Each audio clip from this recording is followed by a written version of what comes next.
We're talking about the top 4 race. It's absolutely freezing in here, and that's why I'm wearing my coat.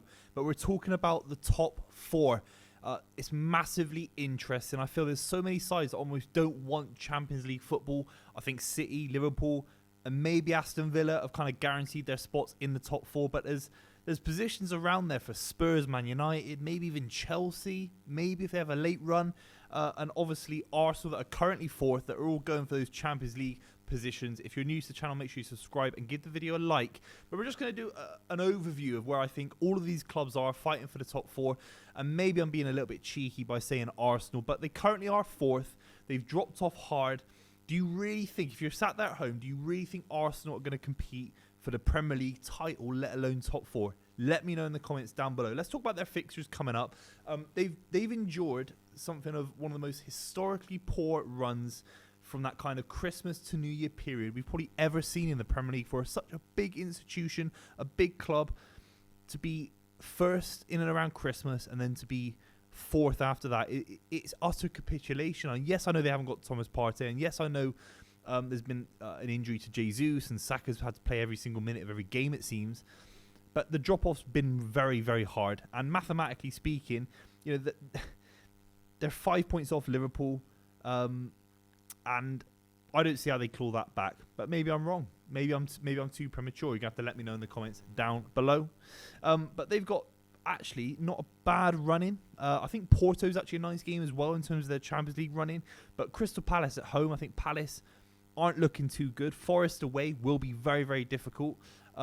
Liverpool at home is the big one. I thought they were so naive against Liverpool in the FA Cup, and I thought it was a massive opportunity for them to figure out where they are in comparison to Jurgen Klopp's men. We saw it with, you know, I was massively praising of what they did against Man City. I thought that win was huge for them to understand how to beat Man City. I think it's really, really big. So ultimately, they didn't do that against Liverpool in the FA Cup, and they're going to have to find a way to get there. Come February the 4th, I think it is. West Ham away is a difficult game as well, but there are certainly some winnable games in there, all coming before Burnley and Porto in the Champions League. So I think, look, obviously Arsenal came second last season. They've got the squad more than capable of trying to challenge for the Premier League title. It hasn't happened this season. I think Arteta is to blame for that massively. But it'd be very disingenuous for me to say that they're not in the top 4 race. But there are some sides that are in and around them mathematically that are creeping closer and closer.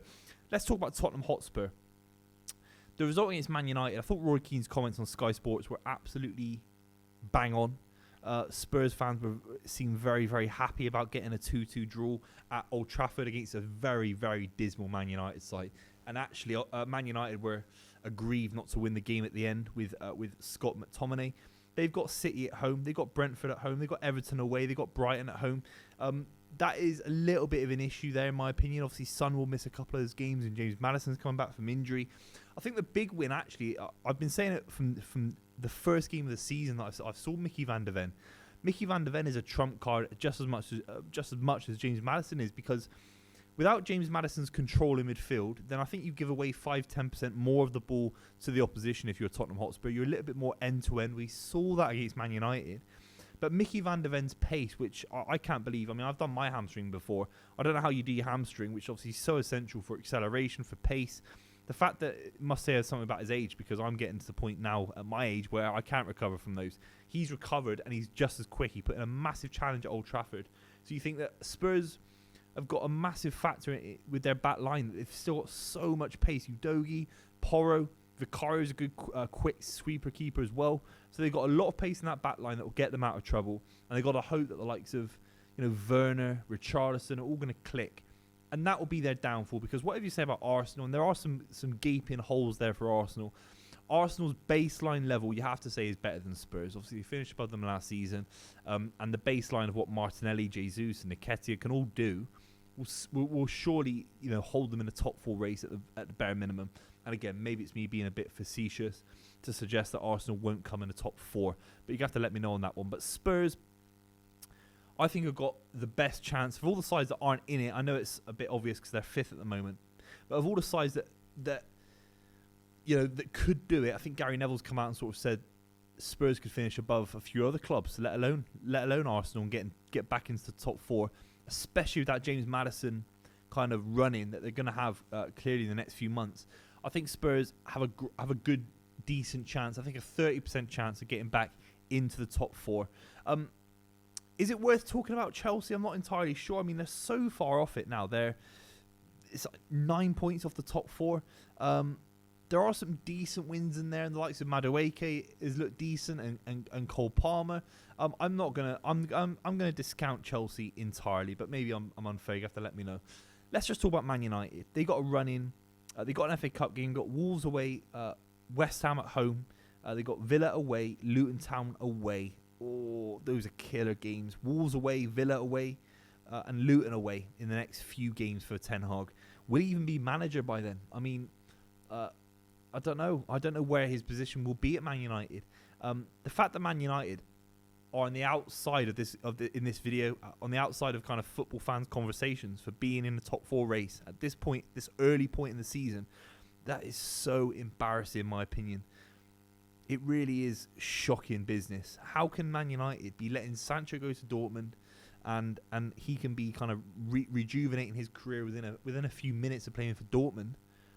And Man United are facing these kind of games where you think, how are they going to pick up any points? Even West Ham travel a lot better than they have done recently in recent years. We're good against Arsenal. I don't know how Man United do it. I think they're so dross going forward. And in that kind of March, April, May period, you want your sides just firing on automatic. You don't want people thinking about things too much and pondering. I felt like Bruno Fernandes.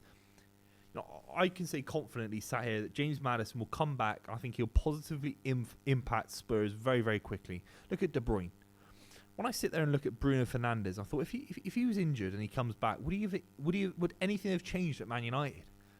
Like it clearly has with De Bruyne coming back, when Maddison will come back, and there's so many others, obviously. Will things change for Man United with Bruno Fernandes coming back?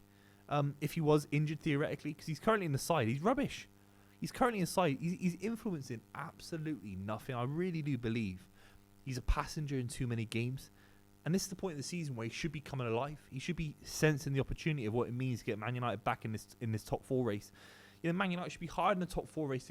They should be going for the Premier League title, and they're absolutely messing it up. They're so far adrift, Man United. Man United are 8 points adrift, and Arsenal have got a game in hand to play. I just don't see how mathematically they can make up those points in the desired amount of time to get back in the Champions League.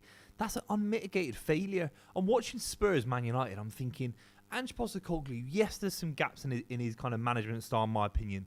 Spurs definitely liable being too end-to-end at key moments in big games, and that was even culpable against Ten Hag because they drew the game and they weren't able to kind of get into a winning position where they can choke the game and be ruthless, and they're a little bit too end-to-end, they're a little bit too naive, they're a little bit too youthful, in my opinion.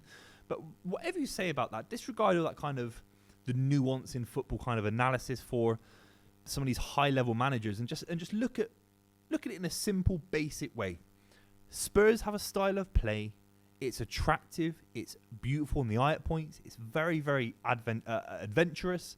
They bomb forward. They attack it. They play the right way. They play the Spurs way. Now, every club's got their own thing going on. The Spurs way, the Man United way, the Arsenal way. It's all different.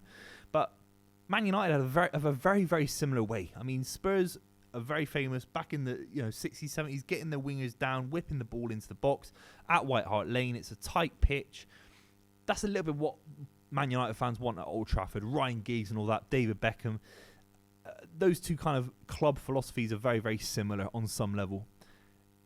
Ten Hag's had a year and a half to approach some sort of philosophy, and he hasn't done it. The style of play at Man United is so clunky and slow and lethargic. So we're talking about Man United in the top 4 race. I mean, are they the 4th best club in England? Really? The way they play football, and if they get over the line, there'll be something egregious about that, and I don't think they will. So you have to let me know in the comments down below. Let's just wrap up with Aston Villa, but again, this is a general conversation, so very keen to what you think in the comments down below about the top 4. They got Chelsea, they got Newcastle, they got Sheffield United and Man United, and obviously the Sheffield United game straightforward, but Newcastle not easy. They obviously got pumped there early in the season. Man United, that could be a massive game for Aston Villa. I know they've got the points, they've got the momentum on the likes of Man United, the likes of Spurs as well, and of course West Ham and Brighton in and around that top half kind of element of the table. But Aston Villa, you know, the loss to Man United would really concern me, because obviously Aston Villa fans, you know, would be happy with a top 4 position. Had they peaked too early? That's the only criticism I'd have of the Unai Emery kind of thing. They peaked so early. Maybe at the back end of the season, with European games coming into fruition, that they might peter out, and that might be the only opportunity where the Spurs of the world, where Man United of the world can make up ground, especially if those clubs aren't in cup competitions, especially Spurs and Man United, who won't be in Europe. So Aston Villa have got very, very winnable games. Let's just go over them again. Obviously, Sheffield United, I think they'll beat Newcastle at home. I think they'll probably beat Chelsea. I think they'll probably beat Man United at home. But there are banana skins in there where you think, if European football comes back and haunts Aston Villa a little bit, Unai Emery will chase that carrot. He will, 1,000,000%. And that's where Aston Villa are the one that are currently in the top 4 that could drop out. And I hope for Aston Villa fans' sake that Unai Emery realises the opportunity of what it would mean to bring European football back to Aston Villa.